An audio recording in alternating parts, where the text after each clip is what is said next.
Bakunzi twama dusanga ijambo ry'Imana mu kiganiro gihe c'impemburo. Ndabaramukije amahoro ya Kristo. Ijambo dusanga riri mu gitabo ca mbere ca Samweli, igice ca gatatu, umurongo wa 15 gushika ku murongo wa 18. Samweli wa mbere, igice ca gatatu, umurongo wa 15 gushika ku murongo wa 18 handitse ngo: Nuko Samweli araryama ageza mu gitondo, aravyuka yugurura inzugi z'inzu y'Uhoraho, ariko atinya kubarira Eli ivyo yeretswe. Maze Eli aramuhamagara ati, mwana wanje Samweli. Nawe ati, sabwe. Aramubaza ati, bwa bundi yakubariye iki? Ntugire ico umpisha. Niwagira ico umpisha mu vyo yakubariye vyose, Imana ibiguhanire mbere birushirije. Nuko Samweli amudondera vyose, ntiyagira ico amuhisha. Maze Eli aravuga ati, n'Uhoraho nakora ico ashima. Imana ishimirwe ijambo ryayo. Umurongo duhagararako nk'icigwa cacu ni wa 17 uvuga ngo aramubaza ati, bwa bundi yakubariye iki? Mukundwa, ndakubaza ico kibazo, wibaze ubaze nawe muri kumwe, nawe muza guhura, uti bwa bundi yakubariye iki? Iri jambo rikubera urufatiro. Wamuryibaza mu gatondo, wamuryibaza ku mugoroba, wamuryibaza cane cane uri mu rugendo rwawe n'Imana yawe. Kuko kwibuka ico yakubariye birahambaye, kwibuka ico yakubariye biragufasha. Imana ishimwe cane. Bwa bundi yakubariye iki? Yaramara ati, nutabivuga Uhoraho abiguhanire. Kutavyibuka, kutabirimburako, kutabiyaga n'abantu abizigigwa, ukwiye kubarira. Hari biba bikenewe kuyagwa n'umuryango wawe, n'abana bawe, n'abo muvukana canke n'abo mukorana. Hari n'ibisabwa ko wibarira wewe. Aravuga ati, Uhoraho abiguhanire.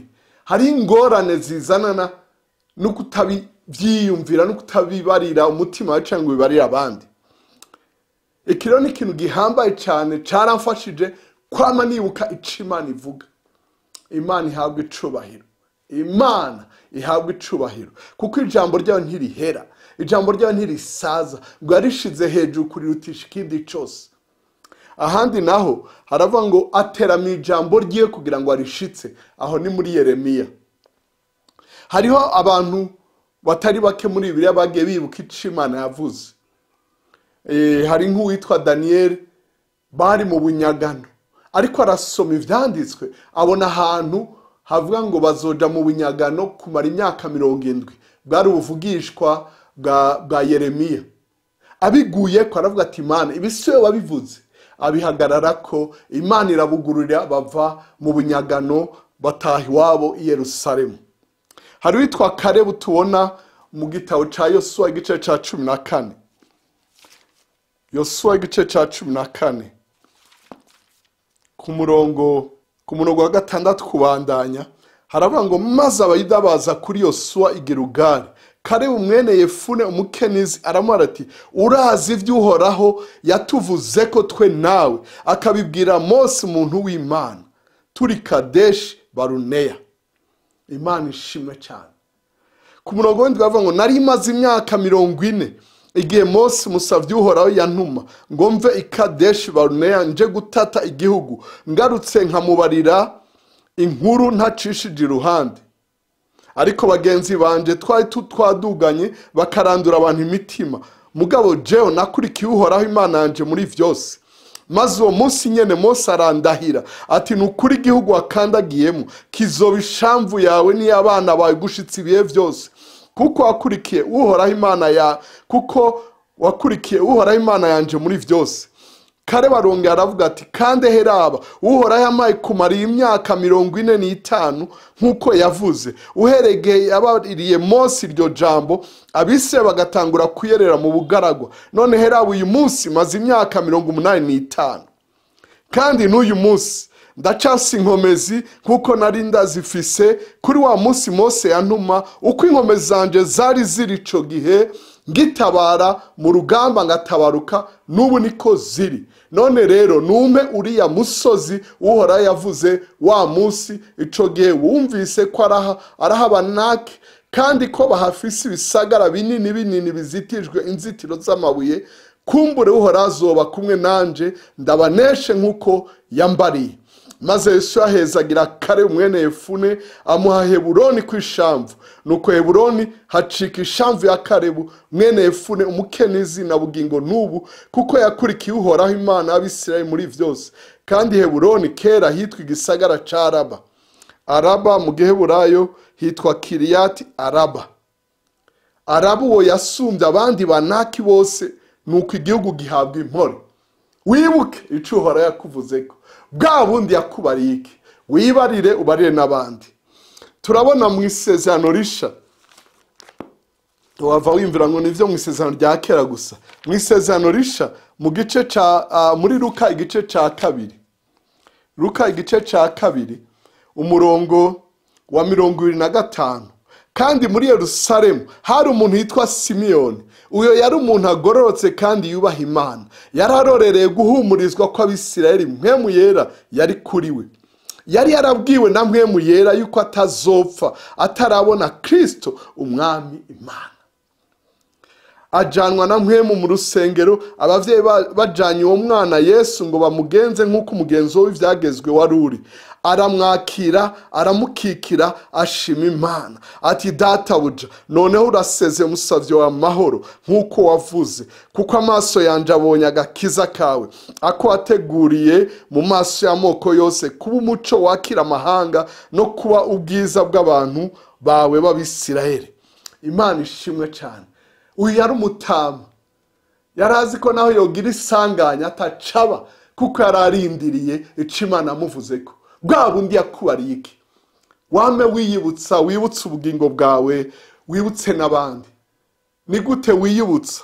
Turabibona mu vyahishwe Yohana igice ca 3, igice ca mbere. Murantunga ivyahishuriwe Yohana igice ca mbere umurongo w'9 gushika ku murongo wa 11.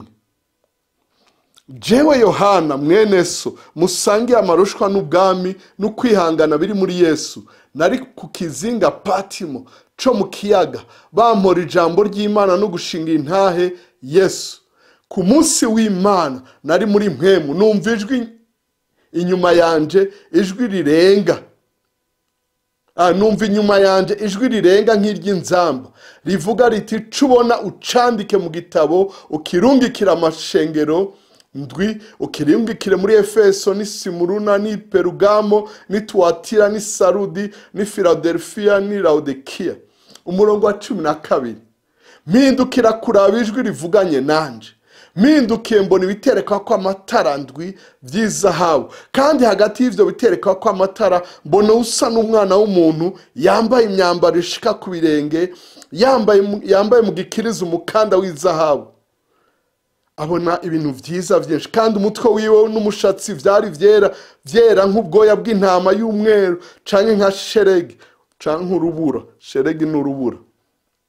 N'inyonga ziwe zasa n'imbeya z'umuriro, ibirenge vye vyasa n'umuringa wo mwakaka utukujwe n'umuriro, n'ijwi ryiwe ryari rimeze nk'iry'amazi menshi asuma.